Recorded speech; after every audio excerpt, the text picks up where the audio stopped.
So normally I would start this video with an advertisement. However, I was having a really hard time finding advertisers who would want to, well, sponsor this video, until I turned to the guys over at GamerSupps, who I just recently partnered with, and asked them if I'd be able to have them on a Subverse video. And their response to me was, and I quote, "Bricky, if you sold enough GamerSupps as a porn star, we'd probably make you a fist and fruit punch flavor." And I challenge you to find more king shit than that. And they're doing a deal. If you use code Bricky at checkout for a purchase over $30, which literally one tub is over $30, you get free shipping, and that includes international. It's only gonna last until the end of the week. However, to all of my non-US viewers, this is your time to shine. So go ahead and check out GamerSupps in the description, use code Bricky, and thank you guys again for sponsoring this video. Hello everybody, my name is Bricky, currently serving 10 to life for... I'm pretty spoiled for choice on this one, aren't I? When I was a kid, I had a pretty fantastic childhood, actually. I had two wonderful, loving parents, I had some good friends, I was in a good area. Almost everything was pretty fantastic. However, starting at around the age of 6 or 7, we actually fell under some pretty hard financial hardship. Never on the streets or anything, but when my parents told me more about it when I got older, it was pretty damn difficult. Now, as a kid, I fucking loved Legos. The only thing I wanted besides PlayStation 1 games were more Legos. Unfortunately, Legos are extremely expensive. And it seems that old habits die hard. And because of these money problems, I couldn't really ask for or even save up my allowance to get any of these Legos because they were just so expensive, and under the situation we were currently in, it just wasn't really feasible. So I asked my mom, how can I make some money? And she said I could make some money if I did some chores around the house. Vacuum the entire house, downstairs and upstairs, $5. Wash the car, $5. Inside too? Ooh, $7. Big money. Honestly, for her, it was a steal. The time and money she would save from not having to do this kind of stuff was perfect. And to me, not knowing money very well as a kid, I was making out like a bandit. I attribute that point of my life to when I became really business oriented, because we didn't get out of that financial hardship for quite a few years. And so I started getting really consistent in constantly asking, what can I do? How can I earn some cash? How can I get my good old Legos? Streaming, same way. You can absolutely buy my ass out. Someone was willing to pay me to play Cursed Halo. Guess what? Full playthrough on the second channel. Undertale, exact same thing. You think I watched Manga Sensei out of the kindness of my own heart? Now I want to go back to something I said a few videos ago in the Gaming Mods one, but I do believe that right here in 2021, we are in a freelancing golden age. Oversaturation of the job market, entry-level positions that require 3 years experience, student loan debt, not even being able to afford to live in the area you work in, Bay Area. The freelance golden age is a direct result to all the bullshit I just mentioned. I am very harsh on being paid for your work. There are few things as aggravating than the 4 exposure parasites that we see day in day. I am a very bad proletariat, and while I never want to go as far in the opposite direction as this bitch, I very much am being paid for your work oriented. Subverse is the next step in that freelancing journey. Debbie, what the shit? Subverse is the most successful and highest profile adult game, garnering $2.3 million in backer money, and then reaching #1 on the Steam charts and staying in the top 10 for at least a week. Between the OnlyFans craze and Valve blessing us with Source Filmmaker, opportunities for freelancing and personal work in the adult industry is on the rise. At first it was just drawing smut, then it was animating it, then voice acting it. Now there are talent managers and scriptwriters for it, and now full studios have come up to specifically create this kind of adult content. Subverse is a combination of a porn studio, Studio FOW or FO or whatever, now turning into a game studio, but still hiring and being able to work with all those same people in the adult industry. It's also a trailblazer, as it's really the first of its kind. All of this is why I deemed it fit to do a proper review. It is still in early access, and therefore there are a lot of features missing, and we'll talk about about that later on, but I still think it's worth the time to discuss, both for all the situations surrounding it, the fact that it's trailblazing this medium, and there's a good chance it will come across your desk one way or another. Also, I'm going to do my best to censor the most I can so this video does not become demonetized. If it becomes demonetized anyway, GamerSupps, bro. So Subverse is a hybrid of a few things. Now, the Mass Effect inspiration here is very, very apparent. Not only due to the fact that it's a sci-fi game, but also, I mean, come on, like, look at that. But the fact that the entire game revolves around you collecting a whole bunch of new crewmates and completing a big mission with them. Gameplay, however, is done one of two ways. Either a kind of bullet hell top-down ship combat, or more of like an XCOM Warhammer mechanic is ground combat. Let's get the gameplay out of the way first, because unironically, it's probably the best part of the game, which I did not see coming. We'll talk about the VAs a little bit later, because I think they're the second best part of the game, but that's more on the story and character side. Oh shit! Am I actually peeking at the paradoxical pending process of poised potent pirates perilously pirating a peculiar payload from paddock pestilent pirates? But the gameplay is surprisingly great. Now, each mission has you pick one of your lady squad mates as a character for said mission. They all have their own special traits and attributes depending on if they're in ground or space combat. At the current moment in early access, you have three options. The captain, who's mainly just there for story missions, and the other two choices currently in the game, which is Dr. Lillian Margulis, also known as Lily, and, oh man, how's this pronounced again? Pirate Queen Varaz Collision. Killy. It's just Killy. Once picked, it changes how you do ground or spaceship combat. Killy is way more close quarters, has lots of melee attacks and like a shotgun blast on her ship, whereas the Doctor has much longer range. She's got a sniper blast in both the ship and the ground combat. Ground combat is the one I like the least. It has a bit more customization to it, but it feels like there's a lot lacking in the fact that there's barely any cover or terrain or movement shenanigans. It's basically just who can kill the other person faster. The ship combat, however, is surprisingly great. I actually love the ship combat. It is legitimately a lot of fun. It's very, very simple. You have your little spaceship, you move around, you know, little geometry wars, little asteroids, whatever you want to call it, and you have your primary weapon, you have your secondary weapon that depends on the character that you choose. You've got shields, you've got hull, and that's about it, and it is a blast. It feels smooth to control. The enemies are very obvious and clean where they are. All of their abilities look premeditated, so it's very easy to tell where they're coming from and what is a projectile and what is not. If the game was only ship combat, I wouldn't complain. It is surprisingly great. Whoever was the main lead on that stuff, you are going places. Fantastic job. I would honestly be okay with an increased difficulty meter for these different kinds of segments, specifically so I can try a much more bullet hell level, but get more rewards for it. That would be super fun. After a mission is done, the people that you use for that mission go ahead and level up. They unlock new skills. You get some credits or some biomass, which is used for getting some minions a little bit stronger or making more of them. You also have a devotion meter, which I do believe Studio Foe said that it was all about loyalty, kind of like Mass Effect 2, and the higher you get it, the more stuff you'll have with said character. And then after that, you go back to your ship, you can talk to people on the ship, it might be a cutscene or two, you can ask them about stuff, you can move around, upgrade things, yada yada. That's your gameplay. It's pretty simple. And there's a lot more of it than I expected there to be. There's actually quite a lot of gameplay. Studio Foe was always very transparent about making Subverse a full and complete video game experience. There is absolutely nothing wrong with porn games, but a porn game this is not. This is a video game with mature adult smutty material in it. But if you're looking for a Mass Effect style romanceable characters game where there is a first, second, third, and fourth pace romance, vintage bullet hell shoot-em-ups, and grid-style XCOM combat, then Subverse is your game. My favorite comedic description of Subverse so far has been Mass Effect plus AO3. A lot of the game is just a whole lot of person-on-person talking, but that's expected, especially in the beginning. So that might, you know, even out a little bit more later on, but even that's not bad. So overall, the gameplay is surprisingly good for this kind of game. If you are able to control them, can you please stop that one from urinating on my floor?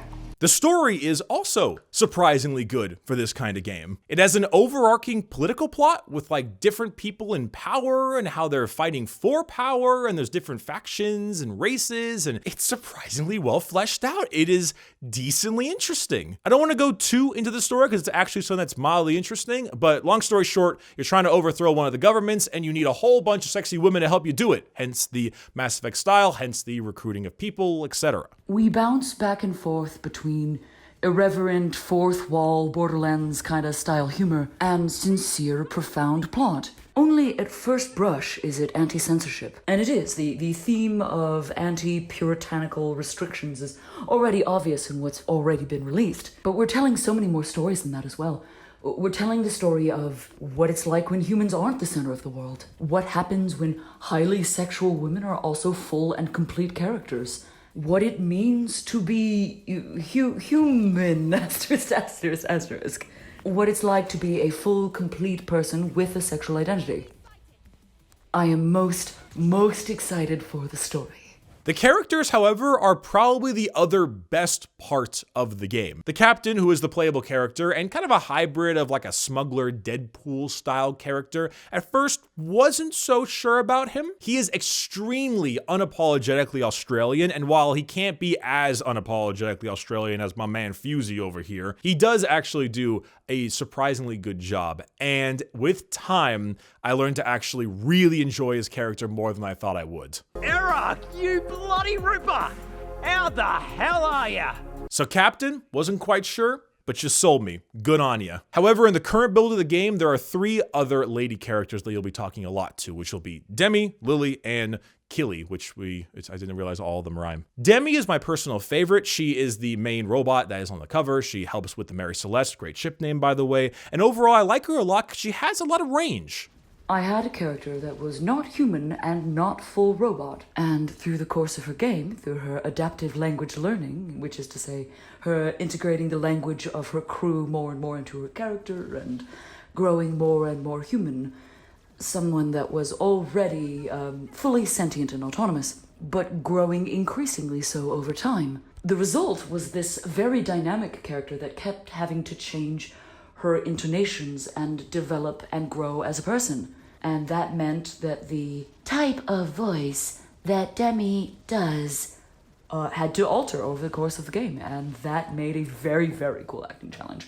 There's a lot of good lines that she has, and there's a lot of depth to it, and I'm curious to see where she ends up. I can't say the same about the doctor, Lily. She's fine. The problem is that she feels extremely one note. She arrives onto your ship. She is extremely fucking horny, and that's about all that happens. I'll talk more about this problem soon. Killy's pretty fantastic though. Her voice actress does an absolutely amazing job, even though she does also kind of arrive and immediately want to bone. There's at least something you gotta do in order to earn it, and there's a little bit more to it than the rest, and I like that. It's a lot more character to it, and the VA just does a really good job. There's also a few other characters. You've got this little stoner dude named Dalek who's quite fun. You also have a hacker girl named Fortune, and a few other miscellaneous characters that will probably be popping up a lot more as the game progresses. Overall, the voice acting in this game is kinda stellar, and it could be that I came into it with lower expectations, but I was surprised with the range of most of the characters. I liked almost all of them. There are a few exceptions of characters that I was a little wishy-washy on,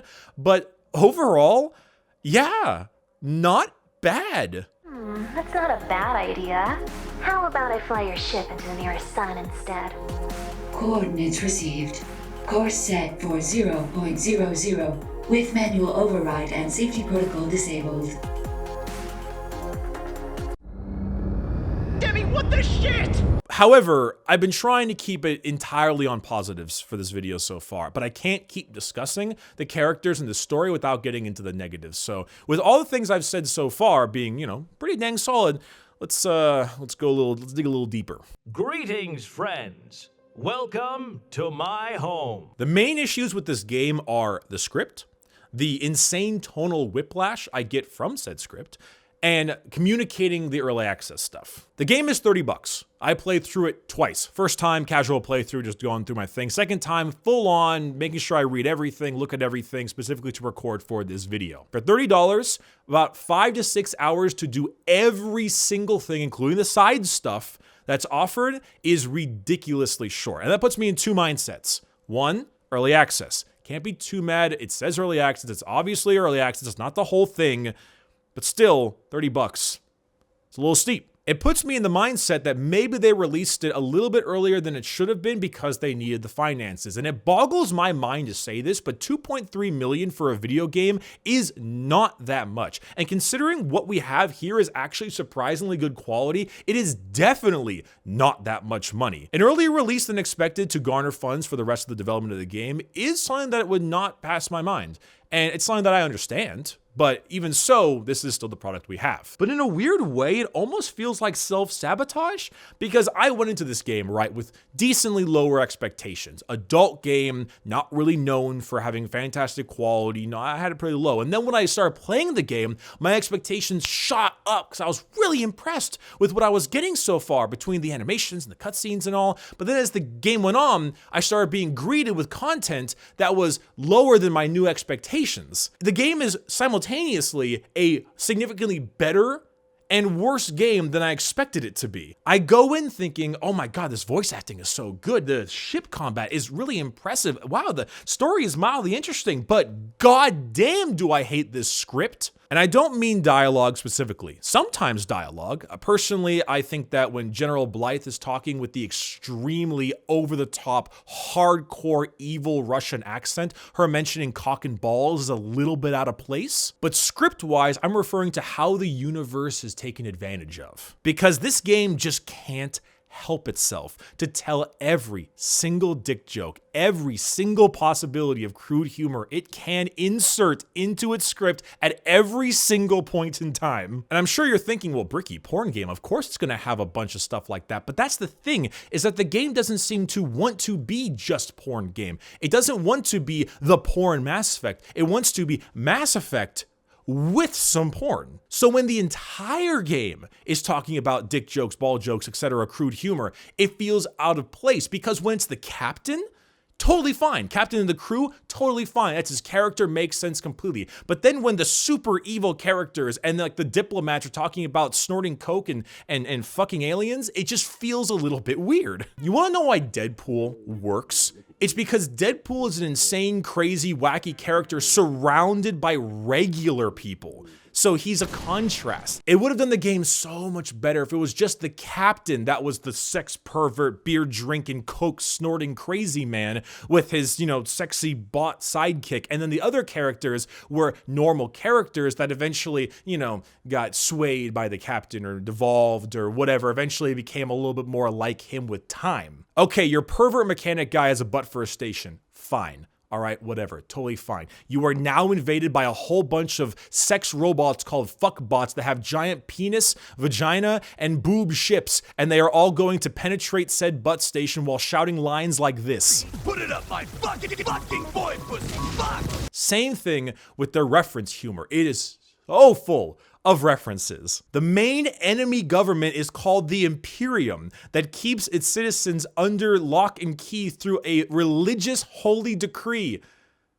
Yeah, they did the Star Wars ship in parsecs reference, early access loot box reference, Randy Pitchford porn scandal reference. I mean, the Mass Effect stuff I generally give a pass, but I mean, not Omni-Tool and look at that galaxy map with scanning minigame. I know it seems weird for me to complain about this kind of stuff in a game like this, and I'm fine with it being fourth wall breaks, being very silly and tongue-in-cheek, but keeping that to the main crew, I think, would do the game a lot better. But this makes me feel bad because the script can have its issues, but not the VAs. No, the VAs are consistently doing so good. Steve Ham, Bordeaux Black, Sarita Bell, Gina Galore, Iris Harmon, Silky Milk, Mr. Kristoff, Texark, and Alexia. And these were just people in the first part of the game, not even all of them. And yes, I put them all there on the screen with all their profiles so you can have your sauce. You're welcome. They do a fantastic job at what they're given, and dearly, oh dearly, do I wish they had more to work with. Because so often does the script keep on going with the undercuts of dick jokes and crude humor that I feel like the characters don't have time